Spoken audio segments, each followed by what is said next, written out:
پڑھنے کا.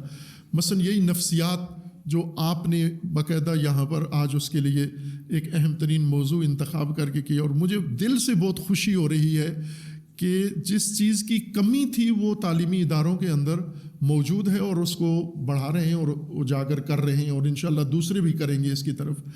ہم نیچرل سائنسز پڑھتے اور پڑھاتے ہیں, اور اس میں آئی ٹی اور ٹیکنالوجی بہت عالی علم ہے, ہونا چاہیے, ضرورت ہے, اس کے بغیر نظام نہیں چلے گا ہمارا. لیکن ٹیکنالوجی ہمیں سوسائٹی بنا کے نہیں دے سکتی. ٹیکنالوجی ہمیں متوازن سوسائٹی, بیلنس سوسائٹی بنا کے نہیں دے سکتی, چونکہ ٹیکنالوجی کا موضوع ہی سوسائٹی نہیں ہے. سوسائٹی بنانے کے لیے آپ کے ہیومینٹیز کو لاگو کرنا پڑے گا, اور ان کے اندر یہ اساتید جو یہاں تشریف فرما ہیں, ان جیسے اساتید, یہ سائنٹسٹ ہیں سوسائٹی کے, انہوں نے سوسائٹی ڈیزائن کرنی اور سوسائٹی کی ناگواریاں اور اس کو بیلنس اور تعادل میں لانے کے لیے ہمیں رہنمائی کرنی ہے. اور وہ رہنمائی موجود ہے. اس رہنمائی میں یعنی ہم تاریخ دیکھیں تو تاریخ ناگواریوں سے ہی گزری ہوئی ہے, ڈیزاسٹر سے. آج کے ہمارے دور کا یہ فنومینا نہیں ہے ڈیزاسٹرز, تاریخی ہے. جب سے انسان ہے اس کے ساتھ ناگواری ہے, اور جب سے انسان ہے ناگواری کے اندر زندگی گزارنے کا ادب, طریقہ, سلیقہ یہ بھی موجود ہے.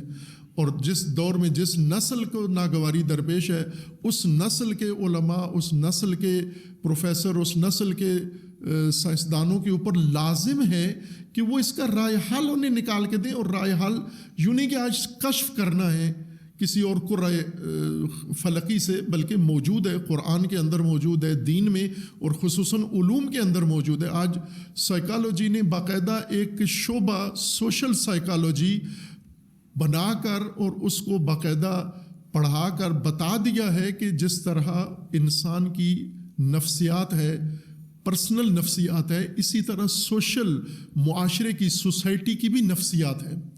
اور جس طرح نفسیاتی دباؤ فرد پر پڑتا ہے, نفسیاتی دباؤ سوسائٹی پر بھی پڑتا ہے. جیسے ڈاکٹر صاحب نے فرمایا کہ بے روزگاری ہے, یہ ایک سوسائٹی کے اوپر دباؤ ہے. مایوسی, آئندہ کے حالات کے نسبت مایوسی ہے, یا ملک سے فرار ہے, تو یہ ایک سوسائٹی کے اوپر دباؤ ہے.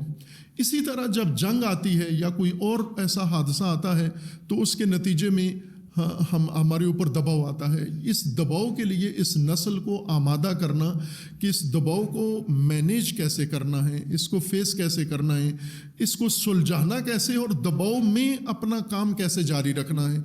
ہماری قدرت میں یہ تو نہیں ہے کہ دباؤ ختم ہو تو پھر ہم کچھ کریں گے, دباؤ میں رہتے ہوئے کچھ کریں. کئی ایسی خواتین ہیں ایسے گھر میں رہتی ہیں جہاں شدید دباؤ ہے ان پر, لیکن وہ اپنی زندگی گزار رہی ہیں اسی دباؤ کے ناگوار ترین حالات میں. میں سمجھتا ہوں کہ ایسی خواتین کو ماڈل کے طور پر, رول ماڈل زندگی کا, لائف رول ماڈل کے طور پر انہیں متعارف کروانا چاہیے کہ اس کے گھر میں, اس کے سسرال یا شوہر یا جو بھی متعلقہ لوگ ہیں ان کی طرف سے اس کے ساتھ کتنا دباؤ ہے, ناروا سلوک ہے, لیکن اس نے اس دباؤ میں بھی رہ کر اپنے بچے پالے ہیں, تربیت کیے ہیں, اور گھر کو اس نے متعادل رکھا ہے. گھر میں اپنی طرف سے کوئی بڑا بحران پیدا ہونے نہیں دیا اور گھر کو نئی مشکل میں نہیں ڈالا اس نے. یہ انعام کے قابل ہے, یہ تعریف کے قابل ہے.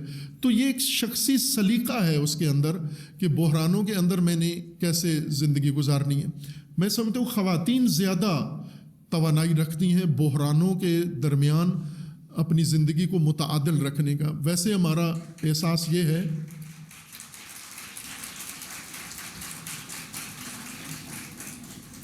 ہمارا یہ احساس ہے کہ خواتین کمزور ہوتی ہیں اور تھوڑے تھوڑے مسائل ان کو.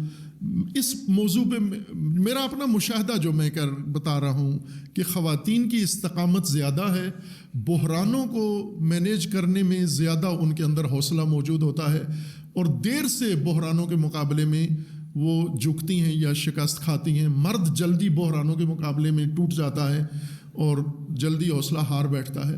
لیکن اگر تربیت ہو تو دونوں, عورت مرد دونوں, ہر قسم کے بحران کو یہ حل کر سکتے ہیں. ہمارے پاس نمونے موجود ہیں. مجھے کسی نے کہا تھا کہ جو ائمہ اہل البیت ہیں, انبیاء کرام ہیں, ان کے بارے میں کہا تھا کہ وہ بہت اچھی شخصیات تھی, کم از کم انہیں سماجی مسائل, اجتماعی مسائل کا سامنا ہوتا تھا، گھریلو طور پر آسودہ تھے۔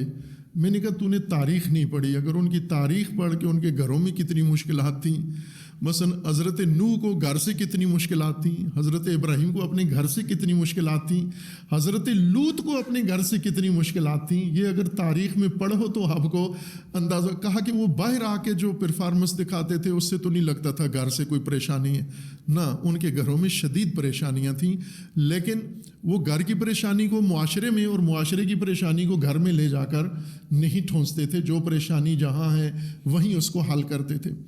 اس وقت جو میں سمجھتا ہوں کہ ہمارے لیے سب کے لیے ایک نفسیاتی طور پر ماڈل سوسائٹی ہے، وہ فلسطین ہے۔ اتنا بڑا بحران اگر ساری دنیا میں تقسیم کیا جاتا، غزہ اور فلسطین کا بحران، تو شاید باقی ممالک نہ اس کو سہ پاتے، لیکن ملت فلسطین نے یکجا اور تنہا یہ سارا بحران سہا ہے۔ اور جو نفسیاتی آج بھی میں سمجھتا ہوں کہ اگر سروے کیا جائے، جیسے ڈاکٹر صاحب نے کہا کہ ہم بھی ٹیم تیار کر رہے ہیں اور بھیجیں گے، حتماً کرنا چاہیے، اس قوم کا سروے کرنا چاہیے، وہاں کی خواتین، ان کے لیے آپشن ہے، ابھی بھی ہے کہ آپ غزہ چھوڑ جاؤ، جنگ ہے، ان کو مارتے اسی لیے ہے کہ یہاں سے چھوڑ کے جاؤ، خالی کرو اپنی زمین، تو آسان بات ہے، جان بچاؤ اپنی، چھوڑو گھر، مصر چلے جاؤ، اردن چلے جاؤ۔ اور امریکہ نے، اسرائیل نے آمانگی کی ہوئی ہے پڑوسی ممالک سے کہ جو لوگ فلسطین چھوڑنا چاہتے ہیں ان کو جانے دو، لیکن آپ کو ایک فلسطینی بھی نظر نہیں آئے گا، عورت یا بچہ، جو کہے کہ میں اس جنگ سے تنگ آ کے بارود اور گولوں سے اور ان لاشوں سے اور ملبے کے ڈھیر سے اور میں اپنی سرزمین چھوڑ کے چلے جائیں۔ خوب اتنا ڈیزاسٹر تو ہم فرض بھی نہیں کر سکتے، تصور بھی نہیں کر سکتے جتنا انہوں نے فیس کیا اور کر رہے ہیں۔ اس کے باوجود اپنی زمین، اپنا وہ کھنڈر ملبہ بھی اپنے گھر کا ترک کرنے کے لیے تیار نہیں ہے۔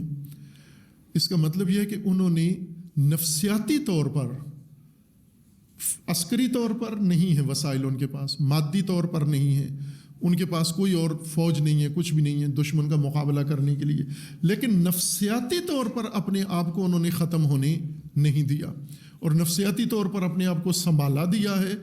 یہ ان کا وہاں ابھی رہنا، خود اپنے انتخاب سے وہاں رہنا، یہ اس بات کی دلیل ہے کہ وہ نفسیاتی طور پر اس طرح نہیں پہنچے جس طرح توقع کی جاتی ہے کہ بحرانوں میں، قومیں اپنا نفسیاتی دباؤ، اپنا نفسیاتی توازن کھو بیٹھتی ہیں۔ یہ ایک ماڈل ہے، اس کو تشریح کر کے ہمیں اپنے لوگوں کو بتانے کی ضرورت ہے، ہمیں اپنی قوم کو بتانے کی ضرورت ہے کہ کس طرح ایک قوم نفسیاتی طور پر اپنے آپ کو سنبھال سکتی ہے، وہ کیا چیز ہے جو ان کے ذہنوں میں ہے۔ اول کہا جاتا ہے کہ ایمان انسان کو سنبھالتا ہے، اس میں کوئی شک نہیں ہے، ایمان ایک بہت مضبوط طاقت ہے جو سنبھالتا ہے انسان کو نفسیاتی طور پر، خصوصاً ایک مومن کو۔ مومن سوسائٹی میں ایمان ہے، لیکن حقیقت یہ ہے کہ اس بات سے انسان کے ذہن میں، ابھی مجھے بھی توقع نہیں کہ جو خواتین حضرات ہیں موجود، ان کے ذہن میں ایمان سن کر کیا تصور آتا ہے، یعنی ایمان کی کون سی چیز ہے جو انسان کو بحرانوں میں مضبوط رکھتی ہے۔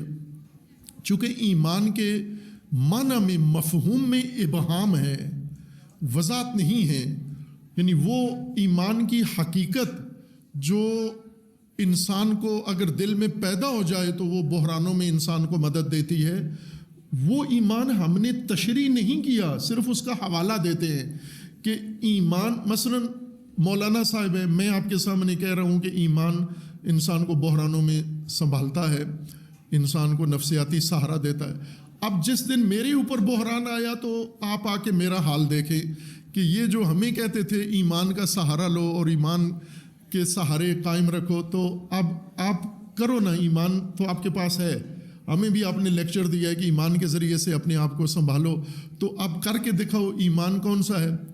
یہ ہم حوالے کے لیے بات کرتے ہیں اور بات حقیقت ہے۔ قرآن نے بھی یہی فرمایا ہے کہ اگر مومن ہو تو پھر آپ ایمان کے سہارے قائم رہو گے، پھر ایمان آپ کو مشکل ترین حالات میں کہیں پسپا یا شکست کھانے نہیں دے گا، نا امید نہیں ہونے دے گا۔ لیکن اس ایمان کی، یہ جو ایمان انسان کو بحرانوں میں قائم رکھتا ہے، یہ ایمان تشریح طلب ہے، اس کی وضاحت کی ضرورت ہے اس کی ڈیفینیشن کی ضرورت ہے، اس کے عملی نمونوں کی ضرورت ہے، اور وہ بھی علمی بنیادوں پر. اس کو یوں نہیں کہ فقط جذباتی تقریروں سے یا احساسی جملوں سے ہم اس ایمان کو گول مول شکل میں پیش کر دیں پھر وہ لوگوں کے کام آئے. نہ، ایسا ایمان کام نہیں آتا لوگوں کے. لہٰذا ہم کئی ایمانداروں کو بھی دیکھتے ہیں کہ وہ بے ایمانوں سے زیادہ جلدی بہت گھبرا جاتے ہیں، نفسیاتی طور پر کمزور ہوتے ہیں. وہ ایمان جو واقعاً اس میدان کے لیے ہے، جیسا کہ رسول اللہ صلی اللہ علیہ وآلہ وسلم کے ساتھیوں نے بحرانوں میں، ناگوار ترین حالات میں اس ایمان سے اپنے آپ کو قائم رکھا. یا جیسے کربلا ہے سب سے بڑی مثال. ایمان کہاں انسان کو شدید ترین بحران میں قائم رکھتا ہے، تسلیم نہیں ہونے دیتا، جھکنے نہیں دیتا. کربلا میں ایک مثال آخری دے کے ختم کرتا ہوں کہ ایک بہت اعلیٰ کردار کربلا کا حضرت زینب سلام اللہ تعالی علیہ کا ہے. حالات آپ نے ان کے پڑھے ہوئے ہیں یا نہیں پڑھے ہوئے، نام تو سب نے سنا ہوا ہے کہ امیر المومنین علیہ السلام کی جو بیٹی تھیں بڑی، وہ زینب نام تھا. چھوٹی بیٹی کا نام ام کلثوم تھا، ان کا نام زینب تھا. اور یہ کربلا میں امام حسین علیہ السلام کے ساتھ قدم بقدم رہیں، اور انہوں نے وہ چیزیں ایک خاتون نے دیکھیں جو ہم تصور نہیں کر سکتے. اپنی آنکھوں سے سارا منظر دیکھا، شریک رہیں. اور سب سے سخت منظر یہ تھا کہ امام حسین علیہ السلام کو ذبح ہوتے ہوئے دیکھا. اس ٹیلے پہ کھڑے ہو کے دیکھ رہی تھیں جب شمر امام کی پشت پہ آیا اور خنجر سے گردن کاٹ رہا تھا. ایک بہن اپنے پیارے بھائی کو اس طرح سے ذبح ہوتے، اور پھر لاشیں دیکھیں، پورا عاشور کا منظر ان کے سامنے تھا. یہ شدید ترین بحران تھا. پھر اس کے بعد شہادتوں کے بعد خیمے جلا دیے گئے، اسیر کر لیا گیا، قیدی بنا لیا گیا، اور پھر بازاروں میں، درباروں میں، وہ تاریخ ساری آپ کے سامنے ہے. جب کوفہ کے حاکم عبید اللہ کے دربار میں بی بی کو پہنچایا گیا، رسیوں میں بندھی ہوئی، تو اس نے طنز کیا، تانا دیا بی بی کو. تو کہا کہ دیکھا اللہ نے کیسا کیا آپ کے ساتھ، اللہ کا کرنا تمہارے ساتھ کیسے ہوا کہ اب آپ اسیر ہو. ہم کہہ رہے تھے یزید کے مقابلے میں جھک جاؤ، تسلیم ہو جاؤ، بیعت کر لو، لیکن ہماری بات نہیں مانی آپ نے.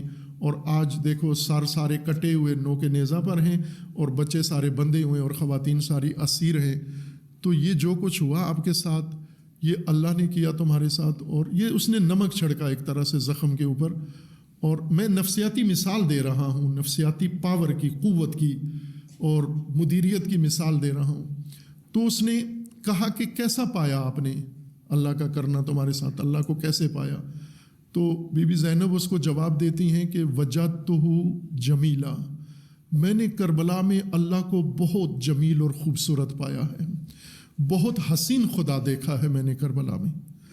اب وہ توقع کیا کر رہا تھا کہ ایک رنجدیدہ خاتون جس کے سارے مرد مارے گئے ہیں، قبیلہ پورا ذبح ہو گیا ہے، وہ اب ٹوٹی ہوئی ہوگی، نفسیاتی طور پر بالکل ختم ہوگی. لیکن اب آپ ایمان، یہ ایمان ہے جو انسان کو بحرانوں میں مضبوط رکھتا ہے، قائم رکھتا ہے، توانا رکھتا ہے. سب کچھ گنوا کے بھی انسان پھر بھی مضبوط ہے، اور وہ بھی ایک خاتون. اس لیے میں نے کہا تھا کہ خواتین زیادہ صاحب استقامت ہیں. یہ تو تاریخ کی مثال تھی. آج غزہ کی خواتین کو جب میں دیکھتا ہوں تو بالکل یقین کامل ہو جاتا ہے مجھے کہ خواتین کی استقامت کہیں زیادہ ہے. اور یہ کام اگر خاتون کے اندر آ جائے کہ ناگواریوں کے اندر اپنے آپ کو، خاندان کو اور اپنی سوسائٹی کو قائم رکھنا، متعادل رکھنا، یہ فطری طور پر خواتین کے اندر اللہ نے یہ رجحان رکھا ہے.